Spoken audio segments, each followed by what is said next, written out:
Hai, apa kabar kalian semua? Semoga kalian dalam keadaan sehat tanpa kekurangan satu apapun. Pastinya dong kalian bertanya-tanya kemana sih Moa Ana yang lemes itu, ya kan? Yang lemes. Nah, teman-teman, aku tuh tetap ada di hati kalian semua gitu kan. Cuman emang minggu ini tuh aku tuh agak little bit busy, busy. No, no. Uh, Maklum lah teman-teman, kalau di sini tuh lagi weekend tuh kita lagi bener-bener mau menikmati suasana panasnya, suasana kita momen kita bisa pakai baju kutung, pakai celana pendek, pakai sendal jepit. Itu tuh apa ya, kita nggak mau melewatkan masa-masa itu gitu, karena di Denmark ini summer itu cuman singkat banget. Nah, kayak sekarang contohnya udah hujan gitu kan, udah mendung cuacanya. Jadi kalau pas lagi summer, cus kita langsung kemana gitu gitu kan. Jadi nggak ada pikir-pikir, langsung pergi. Jadi emang aku nggak nggak mau sibuk dulu di YouTube karena aku bener-bener mau menikmati momennya gitu. So, oke teman-teman, aku mau mengucapkan buat kalian, aku mau mengingatkan buat teman-teman semua, jaga kesehatan kalian, jangan pergi-pergi keluar rumah kalau tidak penting-penting banget. Jadi karena aku ngelihat di Indonesia itu banyak sekali yang tertular COVID Corona ya teman-teman, dan Indonesia termasuk salah satu negara yang tertinggi penularan coronanya gitu. Jadi please kalian jaga kesehatan, karena corona itu masih ada, bahkan masih ada beberapa orang yang menganggap corona itu adalah konspirasi. Bodoh. Corona itu nyata, this the real corona, the real, not konspirasi, this real for helbe. Bahasa Denmark itu agak-agak nggak benar gitu kan, agak nggak bagus gitu. So teman-teman, aku ikat rambut aku dulu ya. Nah teman-teman, di konten kali ini adalah salah satu permintaan dari subscribers aku yang baru, namanya Santi. Dia punya relationship dengan orang Denmark gitu kan. Nah udah gitu dia bilang, manggil aku apa sih, mom atau apa ya, apalah itu ya, aku lupa. Dia bilang bikin konten dong bagaimana menikah sama orang Denmark. Oke, aku kasih tahu sekarang. Pertama aku nikah sama orang Denmark itu kita harus bikin story dong, harus punya story. Aku sambil sarapan ya, sarapan aku yogurt ya teman-teman. Dan yogurt ini sangat bagus buat perut kita di pagi hari, dan ini sangat light, sangat ringan buat perut ya teman-teman. So, story selama kita punya hubungan dengan pacar kita, baik itu foto, chatting, atau tiket penerbangan, kamu mungkin pernah kunjungin dia atau dia ini, jadi itu penting banget kalian tunjukkan sebagai persyaratan gitu ya. Aduh, aku benerin dulu bangku gue. Udah gitu setelah kalian mau menikah, pas mau menikah tuh aku agak-agak lupa ya, tapi yang aku ingat aja aku kasih tahu sama kalian, sama dirimu. Waktu aku mau menikah itu ditanya, padahal aku udah punya surat resmi bercerai, dan itu tidak cukup. Nah, kalau dirimu belum pernah bercerai, belum pernah menikah, tetap aja harus ada surat pernyataan single. Surat pernyataan single dari RT, RW, kelurahan, dan kecamatan. Dan itu nanti ditranslatekan ke bahasa Denmark gitu kan. Itu salah satu persyaratan mutlak yang harus kamu punyain. Jadi sebelum kamu berangkat ke Denmark, itu dirimu harus udah mengurus itu gitu loh.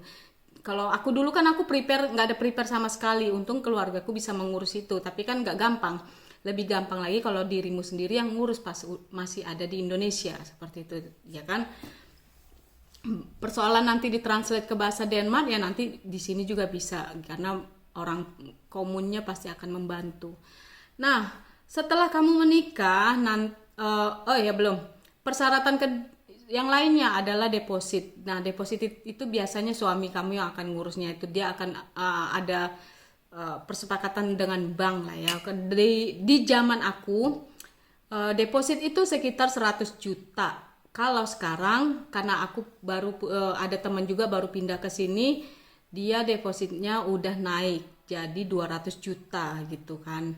Manfaatnya deposit ini banyak sekali teman-teman. Nah, deposit ini nanti akan reduce slowly sampai nanti kita sudah selesai sekolah bahasa, itu tetap ada deposit itu yang ditahan sekitar 10% setelah kita selesai sekolah bahasa.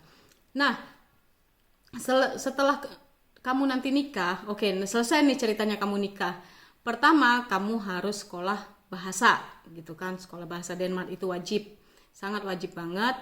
Dan untuk mendapatkan 6 bulan setelah kamu ada di Denmark itu kamu ikut ikut tes ujian dan skewan gitu kan.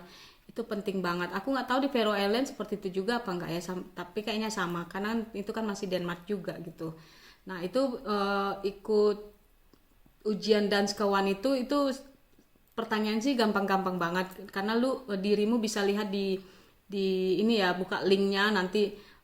Ujian dan skewan itu pertanyaan apa-apa aja. Itu pas kamu sudah ada 6 bulan ada di Denmark itu wajib gitu kan. Pertanyaannya kalau nggak salah itu sekitar 30 kalau nggak salah ya, aku udah agak-agak lupa. Itu cuma boleh ada salah 5 kayaknya. 5 apa 10 sih antara itulah ya. Aduh, aku udah lupa banget. Tapi biasanya semua orang passing sih ya, bisa lewat dengan ujian itu karena pertanyaannya gampang banget gitu. Nah, setelah itu kamu harus sekolah bahasa sampai dengan selesai. Kalau sudah selesai sekolah bahasa, baru itu namanya integration, kamu selesai gitu kan. Nah, habis itu barulah cari pekerjaan. Ada sih beberapa orang yang sambil sekolah dia sambil bekerja gitu kan. Nah, banyak juga seperti itu. Tapi kalau aku sekolah aja karena gak mungkin aku bekerja karena anak aku masih kecil waktu itu, teman-teman. Jadi buat si teman aku, subscribers aku ini, Santi ini, kalau nanti kamu tinggal di Faroe Island itu ya emang mungkin kamu akan sendirian di sana, nggak ada orang Indonesia kayaknya, setahu aku ya. Ada sih orang Thailand setahu aku, karena aku dulu pernah melihat program TV di TV Denmark mengenai pulau Faroe Island itu emang nggak banyak orang Asia. Tapi pemandangannya tuh, alamnya tuh bagus banget, keren banget. Kayak di lukisan, tau nggak? Kayak apa ya? Kayak di fantasi gitu loh. Nice banget, sumpah keren banget gitu. Nah, tapi kalau namanya cinta itu mau tinggal dimanapun pastilah seindah-indah aja ya kan. Nah, oke teman-teman. Mudah-mudahan share aku ini bermanfaat dan aku sudah menjawab, sudah membayar utang aku membuat konten ini. Pokoknya kalau yang namanya tinggal di Denmark itu awal-awalnya emang susah dan sulit, susah untuk diterima dengan pikiran kita karena kita datang dari Indonesia yang selalu banyak orang, rame, semuanya easy. Kalau begitu kita datang ke Denmark, lupakan semuanya itu, welcome to the club. Kamu semua mengerjakan sendiri, masak, nyuci, walaupun semua nyuci piring, nyuci pakaian itu ada mesin, tapi semuanya sendirian di sini. Pokoknya nggak ada yang dibantu orang lain. Kita semuanya berdiri sendiri. Nggak ada kalau kita sakit nanti tetangga datang bantuin kita. No, nggak seperti itu. Ya paling kalau kita sakit ya telepon rumah sakit seperti itu. Nggak ada tetangga atau siapapun. Ya bagus, syukur-syukur kalau kamu punya tetangga orang Asia yang enak-enak juga, yang friendly juga ya kan. Tapi setahu aku itu jarang banget. Kalau udah di Denmark itu mereka masing-masing punya kegiatan sendiri, punya kesibukan sendiri. Jadi kita nggak bisa mengandalkan siapapun di sini. Kita harus mandiri di sini. Biasa pagi-pagi, Bo, gitu. Nah, oke, teman-teman.